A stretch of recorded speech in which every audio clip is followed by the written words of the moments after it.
अस्सलाम वालेकुम एवरीवन। आज के बाद हम जो भी टॉपिक यहाँ पे डिस्कस करेंगे वो डेली करंट अफेयर्स आपको पीडीएफ फॉर्म में हमारे टेलीग्राम चैनल जो कि लेट्स राइज के नाम से है वहाँ पे मिल जाएंगे। हम वहाँ पे उनको प्रोवाइड करवाएंगे। जो टेलीग्राम चैनल का लिंक है वो हम डिस्क्रिप्शन में डाल देंगे। आप वहाँ से जाके चैनल ज्वाइन कर सकते हैं और इजीली वहाँ से अपने नोट्स ले सकते हैं। ठीक है, लास्ट वीक का भी जितना भी हमने डिस्कस किया है वो भी हम वहाँ पे अपलोड कर देंगे अपने चैनल पे, और आज से डेट वाइज रोज़ आपको वहाँ पे ये नोट्स पीडीएफ फॉर्म में मिलेंगे। तो हम अपनी डिस्कशन स्टार्ट करते हैं अपने क्वेश्चन के साथ। हमारा पहला क्वेश्चन है, which is the largest wheat producing state in India. हमारे ऑप्शन हैं पंजाब, उत्तर प्रदेश, वेस्ट बंगाल और राजस्थान। दूसरा जो क्वेश्चन है वो है, world tsunami day, world tsunami awareness day is celebrated on which day. ठीक है, और ऑप्शन हैं 9 नवंबर, 5 नवंबर, 6 नवंबर और 8 नवंबर। एज यूजुअली आपको इसका आंसर मिलेगा वीडियो के एंड में। आज है 8 नवंबर 2022।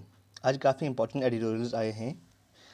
एक इंडिया पाकिस्तान रिलेशन पे है, वो उसके लिए हम एक सेपरेट वीडियो बनाएंगे। काफ़ी टाइम लगेगा उसको एक्सप्लेन करने में। अच्छे से हम क्या करेंगे, उस पर एक वीडियो बनाएंगे सेपरेट।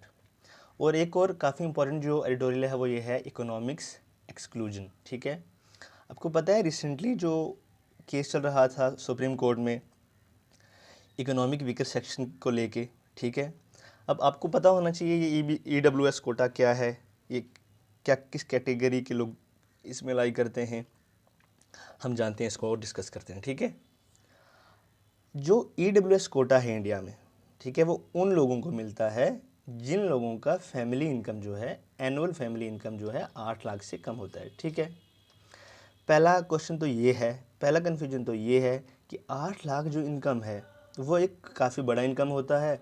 और अगर आप 8 लाख जो है इसको रख रहे हैं एक डेडलाइन की, अगर आपका इनकम जो है 8 लाख से कम है, आप इसके अंदर लाई करते हैं, तो इंडिया में बहुत सारे लोग हैं जो 8 लाख का इनकम 8 लाख से कम इनकम करते हैं। पहला प्रॉब्लम। दूसरा ये है कि इसमें सिर्फ वही लोग लाई करते हैं जो SC ST और OBC में लाई नहीं करते और जनरल में लाई करते हैं। मतलब कि जो लोग ऑलरेडी एक जो 50% कैटेगरी है हमारी, which includes SCs STs and OBCs, जो इनमें लाई करते हैं, ठीक है, उनको इस 10% जो EWS रिजर्वेशन है इसमें इंक्लूड नहीं किया जाएगा। ये दूसरा आर्गूमेंट था। ठीक है, तीसरा जो प्रॉब्लम था वो ये था कि अकॉर्डिंग टू द कॉन्स्टिट्यूशन हमने क्या किया हुआ है, 50% रिजर्वेशन दिया हुआ है। आप जो ये 10% रिजर्वेशन दे रहे हैं इकोनॉमिकली वीकर सेक्शन को, ये इस नंबर को एक्सीड कर रहा है। ये कितना हो रहा है, वो हो रहा था 49, ऑलमोस्ट 50%, अब एग्जैक्टली 49.5%। ठीक है, अगर 10% ये भी इंक्लूड करेंगे तो वो ऑलमोस्ट 60% हो जाएगा। ये सब डिस्कशंस और आर्ग्यूमेंट चल रहे थे। ठीक है, लेकिन अब आपको पता है इसका बैकग्राउंड क्या है। बैकग्राउंड में 2019 में, ठीक है, 14 जनवरी 2019 में क्या हुआ था कि इस लॉ को पास किया गया था, जिसने किसको अमेंड किया था, आर्टिकल 15 और 16 को। उसमें इंक्लूड किया था आर्टिकल 15 में, आर्टिकल 15 क्लॉज 6, जो EWS जो कैटेगरी के लोग हैं उनको 10% रिजर्वेशन देगा एडमिशन्स में। ठीक है, उस आर्टिकल 16 क्लॉज 6 में ये EWS कोटा जो है 10% रिजर्वेशन है लोगों का पब्लिक एम्प्लॉयमेंट में। ठीक है, अब जो कोर्ट में ये डिस्कशन चल रहा था कि ये ठीक नहीं है, ये जितने आर्गूमेंट्स दिए जा रहे थे, इस पर वर्डिक्ट आ गया था 7 नवंबर को। ठीक है, जो 2 दिन पहले। ठीक है, और क्या कहा, मतलब कल ही 7 नवंबर कल था ना, तो कल इस पर एक वर्डिक्ट आया। सुप्रीम कोर्ट ने कहा, जो जनहित अभियान versus union of India case चल रहा था, ठीक है, इसमें इंडिया ने जो सुप्रीम कोर्ट ऑफ इंडिया है इसने अब हेल्ड किया है इस वैलिडिटी को, validity of 103rd constitution amendment act 2019 को। कहा है कि ये कैटेगरी ऑफ सिस्टम है, ये ठीक है, चाहे ये एक्सीड करता है या नहीं करता है, इसलिए क्योंकि जो ये 10% रिजर्वेशन है ये सिर्फ उन लोगों के लिए है जो जनरल कैटेगरी में लाई करते हैं, लेकिन वो महरूम में इन चीज़ों से जो उनको मिलनी चाहिए, जैसे जो SCs STs और OBCs को मिल रही हैं, इसलिए इसकी जो वैलिडिटी है उसको सुप्रीम कोर्ट ऑफ इंडिया ने अपहेल्ड किया है। ठीक है, इस टॉपिक में इतना ही। अब हम नेक्स्ट टॉपिक डिस्कस करते हैं। नेक्स्ट टॉपिक है the Black Sea green initiative. अब आपको पता होगा कि ब्लैक सी कहाँ पे, हम पहले मैप पे आपको दिखाते हैं और फिर इस पर डिस्कशन करते हैं, ठीक है।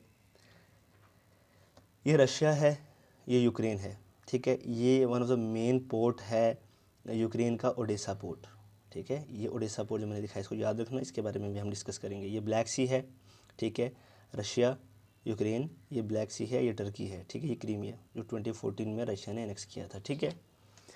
अब क्या हो गया कि जब रशिया ने इन्वेजन स्टार्ट कर दिया यूक्रेन का, तो ब्लैक सी में जो यहाँ पे ट्रेड वगैरह था उसका मूवमेंट पे काफ़ी इफेक्ट आ गया, ठीक है। अब आप देख सकते हैं कि जो ये ब्लैक सी ग्रीन इनिशिएटिव है ये क्या है। आपको पता है कि जो यूक्रेन है, ठीक है, Ukraine is one of the largest wheat producing country in the world, ठीक है। अब जब यूक्रेन और रशिया वॉर स्टार्ट हो गया तो क्या हुआ कि 47 मिलियन लोग, ठीक है, एस्टिमेट किया गया कि ये सीवियर हंगर से, इस प्रॉब्लम से जूझ रहे हैं, ठीक है।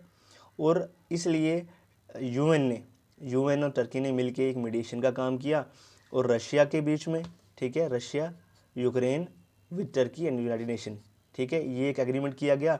उसमें क्या होगा कि जो वीट का मोमेंट है थ्रू आउट द ब्लैक सी, उसको सेफ़ और सिक्योर मोमेंट के लिए पैसेज दिया जाएगा, ताकि जो ये माल न्यूट्रिशन और हंगर की प्रॉब्लम ऑलरेडी दुनिया में बहुत ज़्यादा है, तो जो ये कंट्रीज़ इन प्रॉब्लम से जूझ रही थी, फॉर एग्ज़ाम्पल आप ले सकते हैं ये जो अफ्रीकन कंट्रीज़ हैं, एशिया और लैटिन अमेरिका की जो डेवलपिंग कंट्रीज़ है, ये इस प्रॉब्लम से जूझ रही थी, ताकि इनका ये प्रॉब्लम जो है कम हो सके, ठीक है। मैंने आपको बताया कि जो यूक्रेन है ये लीडिंग प्रोड्यूसिंग कंट्री है किसकी, वीट की। यहाँ पे almost 45 million turns annual production होता है वीट का, ठीक है। तो इसलिए ये काफ़ी ज़रूरी था कि ऐसा स्टेप लिया जाए। तो उसके बाद जो ये वीट का जो मोमेंट है थ्रू आउट द ब्लैक सी, ये उस पर काफ़ी इम्पेक्ट पड़ा और इसका एक अच्छा पॉजिटिव रिस्पॉन्स भी हुआ, ठीक है। अब हमारा जो नेक्स्ट टॉपिक है वो है India's G20 presidency and food security, ठीक है। अगेन ये फूड सिक्योरिटी के रिलेटेड है।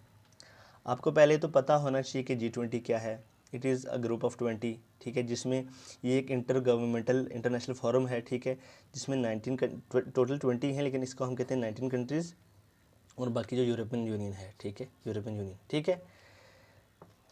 अब इसका काम क्या है, इसका काम है मतलब ये जो ग्लोबल इकोनॉमी है उसको प्रमोट करता है। ग्लोबल इकोनॉमी में फॉर एग्जांपल फाइनेंशियल स्टेबिलिटी है, क्लाइमेट चेंज मिटिगेशन और सस्टेनेबल डेवलपमेंट पे काम करता है, ठीक है। इसका फॉर्मेशन कब हुआ था, इसका फॉर्मेशन हुआ था 26 सितंबर 1999 को। मेंबर्स इसके जो मैंने आपको बता दिया 19 कंट्रीज़ और प्लस यूरोपियन यूनियन, ठीक है।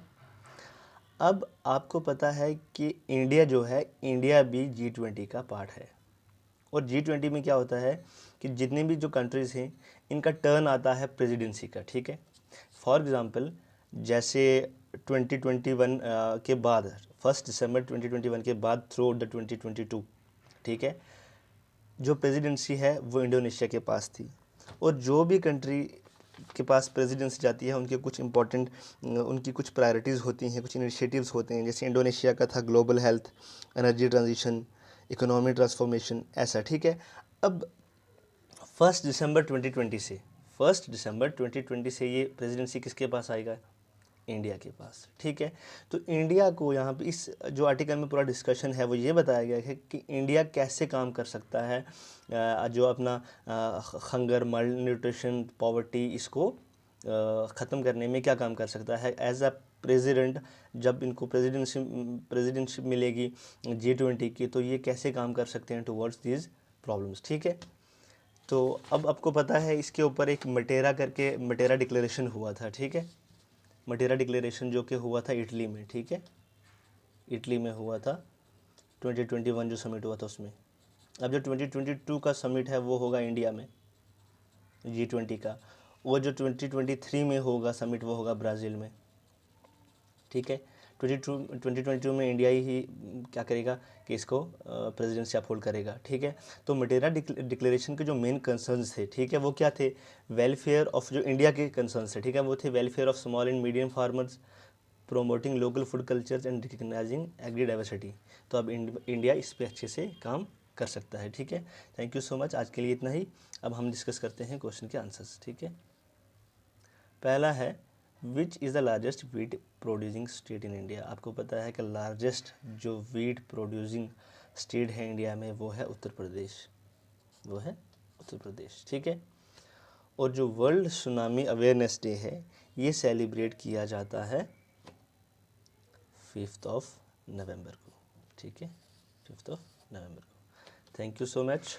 एक बार फिर से बता दें कि आप हमारा जो टेलीग्राम चैनल है उस पर विज़िट करें, वहाँ से जाके आप ये जो आपको मटेरियल है ये पूरा नोट फॉर्म वहाँ पे पीडीएफ फॉर्म में मिल जाएगा। वहाँ पे जितने भी नोट्स हैं हम उसको पीडीएफ फॉर्म में अपलोड कर देते हैं, और जितने भी एडिटोरियल हैं इनको हम अच्छे से यहाँ पे डिस्कस करते हैं। आई होप आप नोट्स बना रहे होंगे।